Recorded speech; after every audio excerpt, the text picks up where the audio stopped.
to mention about his CV. Dr. Piyanat is currently serving as Assistant to the President for Organizational Communication and Public Engagement, as the Director of India Studies Center at Rajabhat University. His expertise lies in politics and international relations with a strong focus on cultural diplomacy and regional cooperation. He holds a doctoral degree in philosophy in international relations from the University of St. Andrew, United Kingdom, where his research centered on Indian soft power in Southeast Asia. He also earned his master's degree in political science from Osmania University, India, under the Indian Government Scholarship, and a bachelor degree in international relations from Chulalongkorn, Thailand. Dr. Piyanat has been recognized internationally for his contributions. The Pacific Forum named a young leader, and the war came to ASEAN-India during the war for strengthening regional ties. He has also contributed to leading think tank networks such as STEC, ASEAN-India Network, and think tanks and Indo-Pacific think tanks. Today, he will share his insights on culture and soft power, exploring how culture influences can drive sustainable development and international cooperation. So please join me to welcoming Assistant Professor Dr. Piyanat Soikham, please. Give him a big round of applause. Thank you very much, respected Chairman of the University Council, the President of Surindra Rajabhat University, ladies and gentlemen.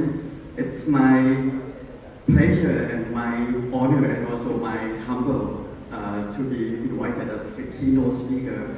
But I don't want to be consider myself as a keynote speaker, but I would like to call myself as a student of international relations and also the student of soft power, which is very broad issue, and so many things can happen under the concept of soft power. But before I getting into the details of my interpretation or my understanding of soft power, the idea that I'm going to tell you today is a part of my PhD thesis and also my master thesis. I started studying about the culture and international relations in 2011 at Osmania University, Hyderabad. My thesis on culture and international relations. And then I tried to continue my study. I also thinking how culture engaged in international community, how soft power become a part of foreign policy. That's the reason why I continue to study my PhD on the thesis title, Indian Soft Power towards South Asia. So from 2011 to 2025, I've been working about Indian soft power. After I'm coming back from my PhD study, I also get a chance by the president to be the assistant to the president for organizational communication and public engagement, which allow me to work with the community and bringing the idea of culture, transform it, translate it into the concept of creative economy for sustainable community as well. That's the background how I set the agenda of my talk today. So before I starting my presentation, I think it's very important to define the concept of soft power. I think everyone talk about soft power in Thailand. We talk a lot about soft power, even the Prime Minister of Thailand, Prime Minister Paetongtarn Shinawatra. She also the Vice Chairman of the National Soft Power Agency. And later on, when she coming to the Prime Ministership, she also continued the idea of soft power. Right now, the government of Thailand, we have the program called OFOS, which is the One Family, One Soft Power, and try to focus soft power in 8 directions: food, festival, art, tourism, sport, movie, game, and fashion. But I was still thinking the concept of soft power. I think Professor Tanong already gave us the overview of the soft power, the concept by Joseph Nye. Yes, that's the concept of soft power and the framework of international relations. It's about the inter-state relation. State become the key actors of foreign policy bilaterally and multilaterally. And when states acting in the international system, for example in UN, in ASEAN, or in BIMSTEC or other regional framework, every state in the world try to acquire the power. They want to have the power. They want to have the power to speak. They want to have the power to be recognized. So there's so many power in the world, in the international system. And the power refers to the ability to influence others. But earlier, when we're talking about the power, it's mostly focused on hard power. Military capacity, economic capacity, how to force, how to fight and war. That's the concept of hard power. But later on, after the Cold War, since 1992, the emerging concept of soft power has been getting more attention. So the soft power, that the concept by Joseph and also my interpretation, soft power is the ability of state. I try to focus here, the ability of state. There's so many soft power by the people. But the soft power in international relations, it's the ability of state to attract others by peaceful. I want to say to highlight here, by peaceful. There's so many soft power in the world, but sometimes they use the cultural element in hard, in aggressive approach. If that way, I don't say that it's a soft power. So when we talk about soft power, it might coming from culture, political ideology, and foreign policy. This is the example of the world international soft power. When we're talking about Japan, we're thinking about what we're thinking about Japan. How you perceive Japan? Food, animation, yes. How we think about Korea? What is Korea's soft power? Blackpink, yes. What else? Samsung, right? When we're talking about the US soft power, what do you think about US soft power? Hollywood, yes. When we're talking about, I think today we have some people from France. So when we're talking about France, the soft power is tourism. About the Sweden, Scandinavia, India, like the furniture, like the symbol, like furniture. The UK, Harry Potter, and also the education system. Italy, I think food is very famous for Italy. So this is the overall concept of the soft power that every state try to promote for like cultural product, for creative economy, and also for cultural interaction. Why the concept of soft power coming back? Why the importance of culture coming back to the international relation? Let me say that it's not a new idea, it's not a new direction. To use culture as a part of international relations. Earlier, looking back 2,000, 3,000 back, we have so many like traders coming with the culture, coming with civilization. So the intercultural community of cultural relations has been all over the world before the coming of the nation state. But when we have the idea of modern state, we have the boundary, we have the border. So the people thinking about their own territorialship, to think about their own country, then they start the idea of the war. Focusing on military security and economic capacities. You can see more like the World War I, the World War II, or even the Cold War. They focus more on military capacity. But after the year of 1990, I think the world has changed a lot. We not focus about the hard power. We focus more on the concept of human security. We focus more on the concept of identity. And we focus more on the concept of non-traditional security.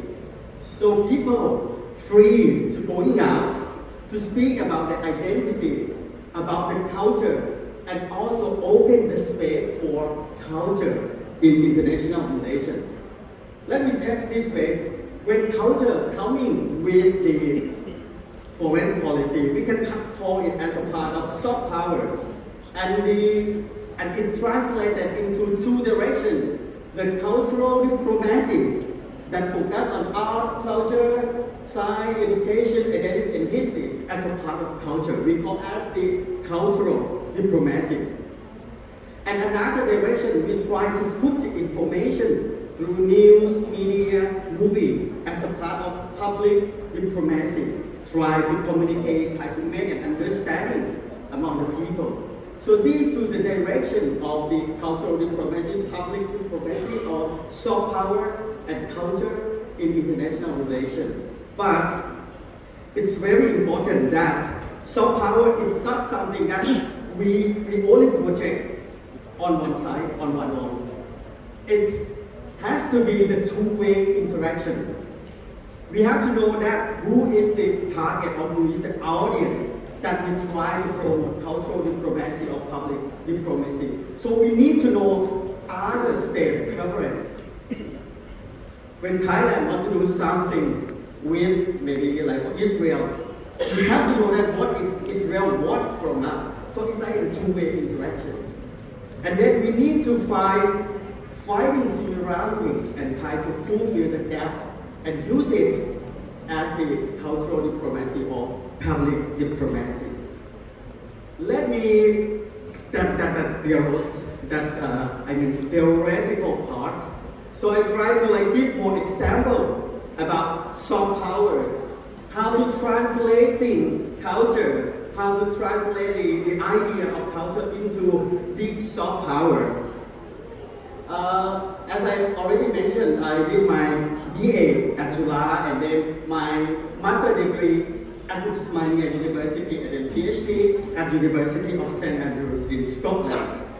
I still feeling that during the 2 years that I studied in India, it's my first time that I visit India.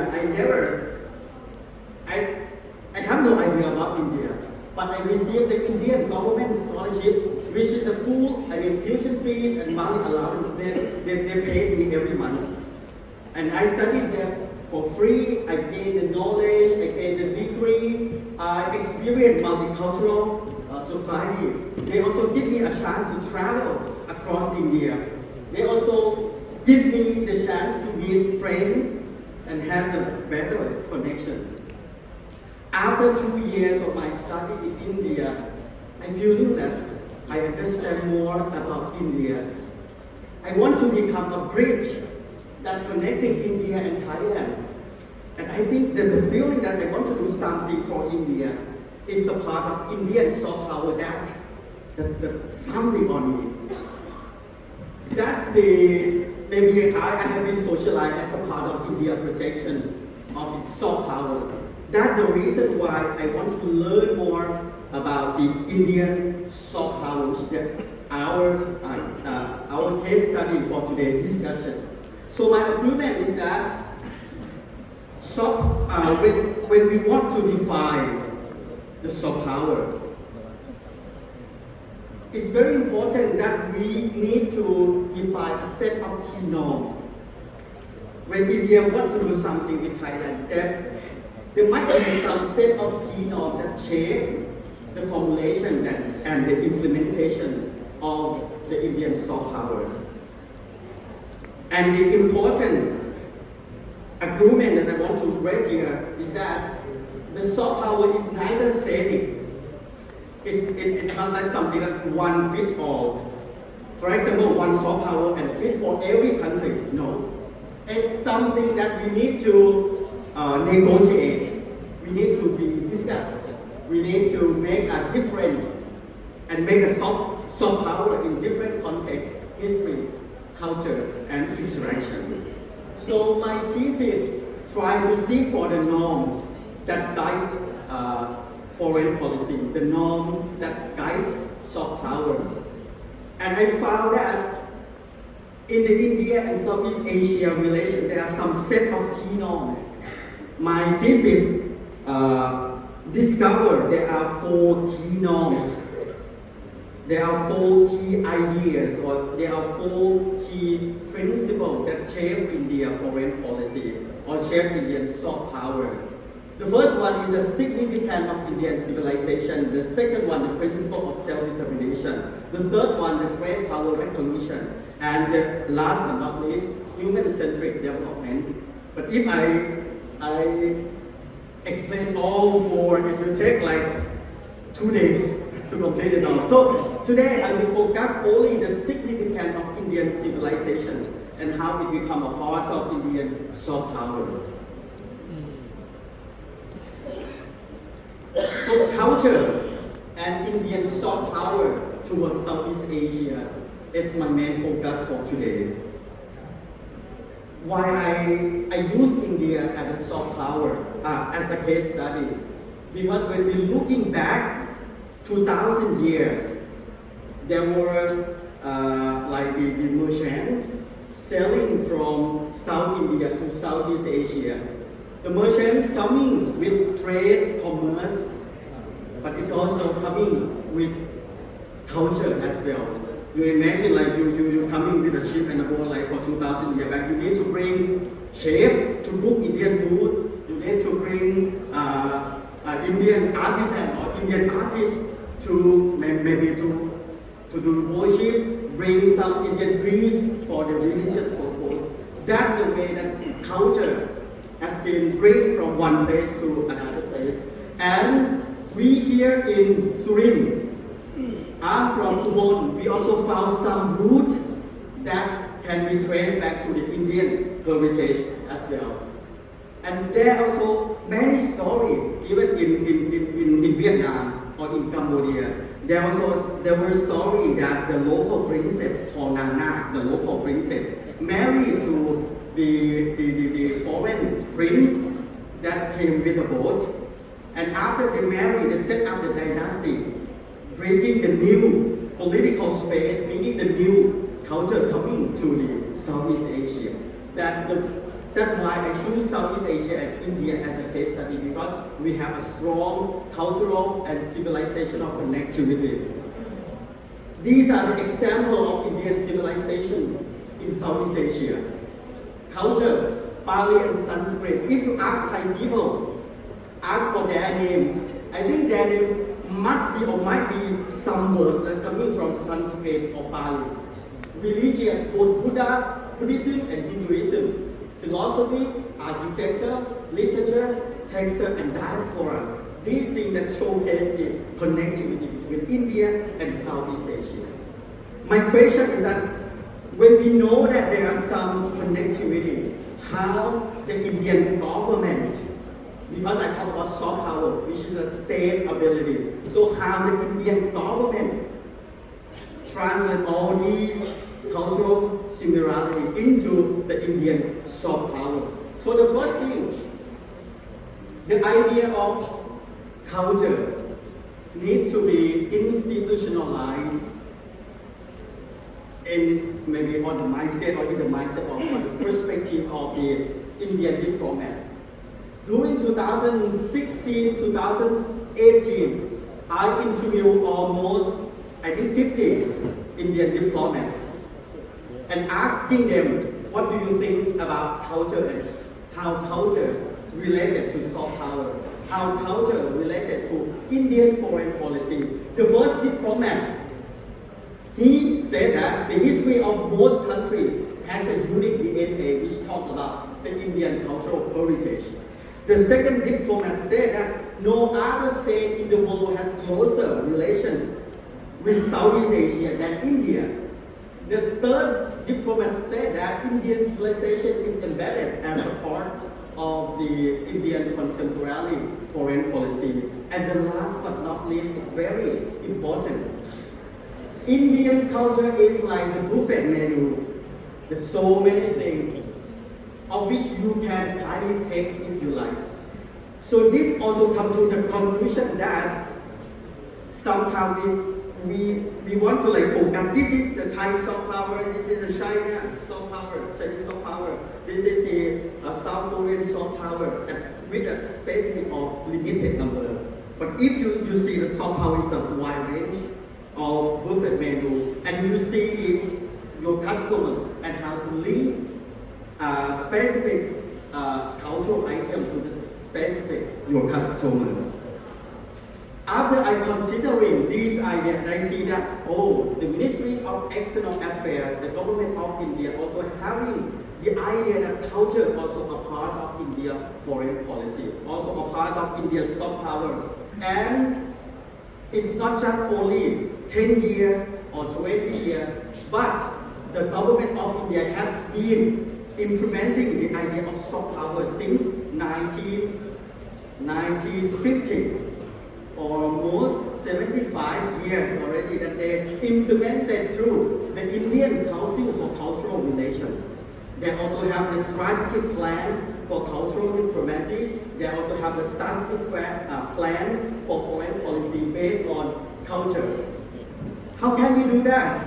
We can have the cultural agreement.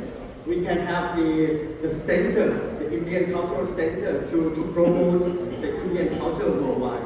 We're also thinking of having the Indian festival and exhibition, and I really super happy that I see the Surindra Rajabhat University organizing the cultural exchange program last night, having so many cultural programs. That's a part of the cultural exhibition of cultural diplomacy. Also, the exchange of cultural program and also the yoga diplomacy is also a part of India's soft power. Next, we talk about the linguistic diplomacy. So what is the linguistic diplomacy?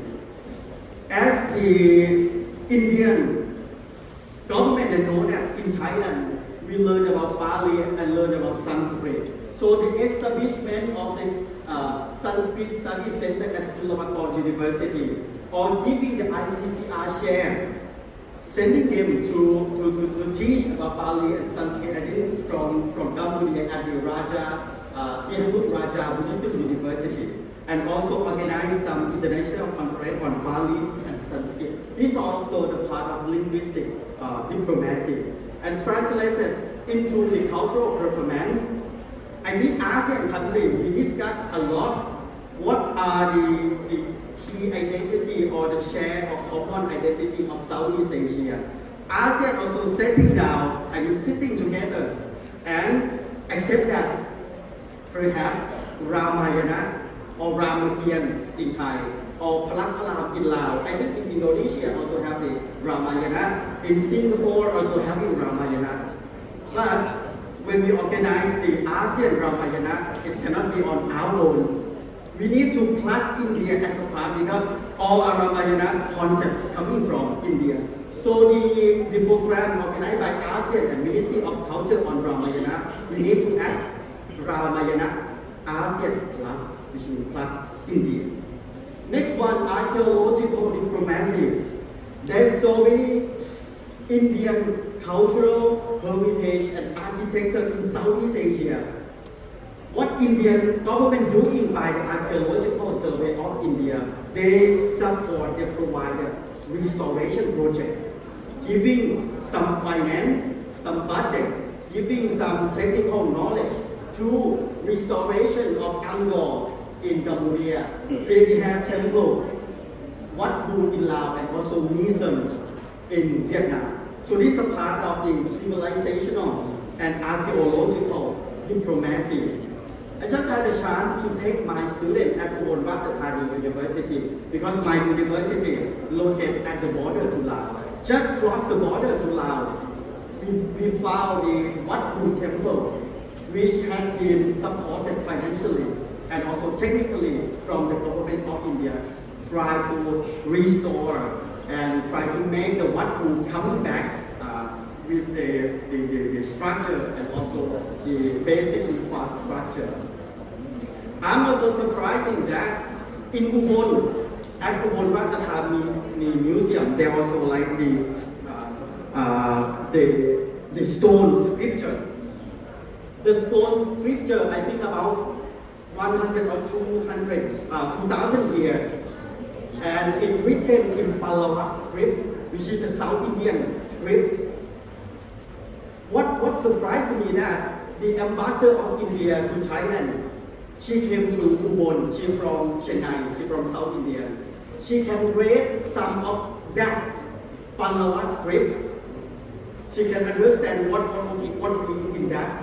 But for Ubon, for Thai people today, we cannot read it. But the Indian ambassador coming and say, this is something that we found, the similarity of connectivity between Indian and Southeast Asia, and India use it as a part of Indian soft power. And next, I think Hinduism diplomacy also something that very interesting and very Thailand, we call ourselves as a Buddhist country, but for the Ministry of Culture, Department of Fine Arts, we use the symbol of Lord Ganesha. For the weather forecasting meteorological department, very scientific, we use Varun as a symbol. We have a very large and biggest, I think perhaps biggest designing Ganesha in the world, but not in India, but we found in Chakthansao, Thailand. We have the Hindu temple in Bangkok, Silom. This part of the connectivity that make the two countries closer because we find some maybe similarity. Next, we just organized one in Ubon, Ganesha Chaturthi Puja. In Ubon Ratchathani for the first time because we discovered the Lord Ganesha sculpture. And also we just found this very close to my university. Earlier, people in Ubon think that India is very far from Ubon. But when we found and we look back, tracing back, seeing the old sculpture, we found that Athanalishwar, only one in the world in Ubon Ratchathani. So this is something that we can see some similarity and connectivity between the two countries. About public diplomacy, nation branding, media and film, digital diplomacy, I think India tried to change the perception of others a lot. Earlier, people think about India, there's a developing country, maybe the poor people, it's not that green country. But the government of India as a part of soft power also used the program, for example, Incredible India, about Clean India, or about Made in India as a nation branding to attract investors coming to the country. Using the Bollywood movie or other Indian movie to talk about Indian culture, try to make people familiar with the Indian culture. And also, like the new idea of India, it's not just about the ancient culture, about the contemporary culture, pharmaceutical science, IT, and also space technology. This is also something that related to the new idea of India. The diaspora diplomacy, I'm really surprised that the diaspora or the Indian people living abroad also a part of the ambassador of Indian culture, the real ambassador. So many Indian restaurants in UK, in Europe, and this group of people is a very important agency that promotes Indian culture worldwide. I think Thailand, we also having the Thai restaurant abroad, so many Thai restaurants. But the Ministry of Foreign Affairs of Thailand need to be more focused, need to recognize that all the Thai restaurants abroad is a part of their culture. And we can use it, we can have a strategic plan, bringing them into the kind of the national soft power strategy. And yes, the idea of the festival. Recently, we have the Diwali and also Holi that we try to organize in Thailand. This is a Gurudwara in Ubon Ratchathani. We just found that there's like 200 and 300 Indian community, Thai Sikh community in Ubon. And these people also helping in order to promoting the Indian culture in Ubon Ratchathani. Another aspect of the Indian soft power towards Southeast Asia is the educational diplomacy. It's very important. India provides 1,000 scholarships per year for foreigners. I think other countries also doing it. I think China also doing it. South Korea also doing it. It's very clever for these foreign government to do because, like myself, I received 10,000 rupees. It means that the 10,000 rupees has to be spent in India. And if my pocket money is not enough, I have to call my dad. Please send me more money to India. You see, this is the idea of how educational diplomacy is very important. Giving more scholarship, and after graduate, these people will become the ambassador of that particular country to their host country. About Buddhist diplomacy, because Thailand and India, Laos, Cambodia, Vietnam, we share the Buddhism as a shared heritage.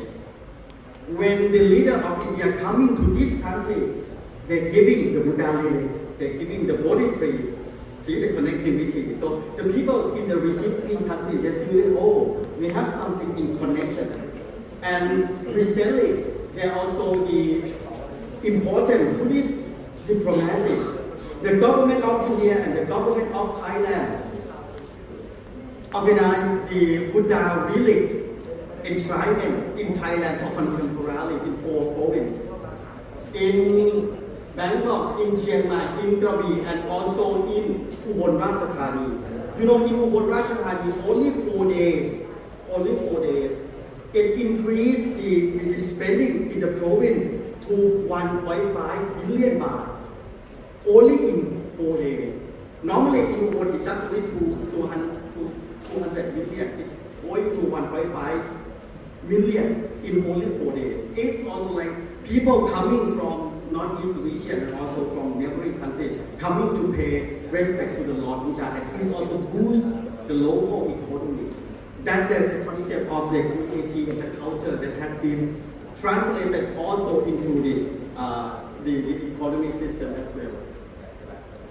But it's not just only the way that Indian soft power towards Southeast Asia only, but on the way back, if you look at this photo, Ubon also promote projecting Ubon soft power. In the parade, we take the candle festival in that parade along with the Buddha really.